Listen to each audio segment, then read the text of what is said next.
Welcome to our channel. Today we how to withdraw audio stems from Descript for remixing. Open your Descript project containing the audio you wish to remix. Locate the audio segment you want to extract in your project timeline. Click on the audio segment to highlight it. In the right-hand panel, find the Export option. Select Export to open the export settings. Under the export settings, choose Audio. Look for the option labeled Separate Stems. Enable the Separate Stems feature to extract individual audio tracks. Choose the audio channels you want to export, such as music, voice, or sound effects. Review your selection to ensure it includes all desired elements. Once satisfied, click on the Export button. Select your preferred file format, such as WAV or MP3. Choose the destination folder where you want to save the audio stems. Click Save to begin the export process.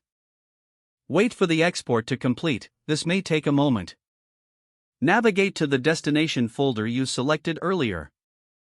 Open the folder to find your exported audio stems. Now, you can import these stems into your remixing software of choice.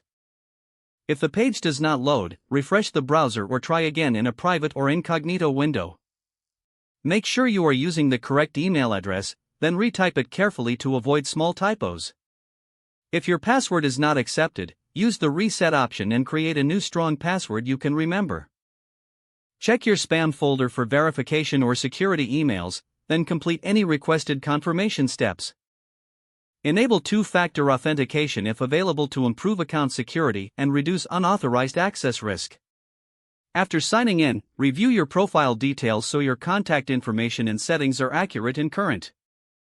If you see an error message, note it down and try again after restarting your device and internet connection.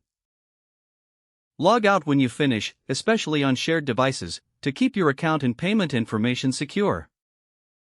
If the page does not load, refresh the browser or try again in a private or incognito window. Make sure you are using the correct email address, then retype it carefully to avoid small typos. If your password is not accepted, use the reset option and create a new strong password you can remember. Check your spam folder for verification or security emails, then complete any requested confirmation steps. Don't forget to like this video and subscribe to our channel for more step-by-step tech guides.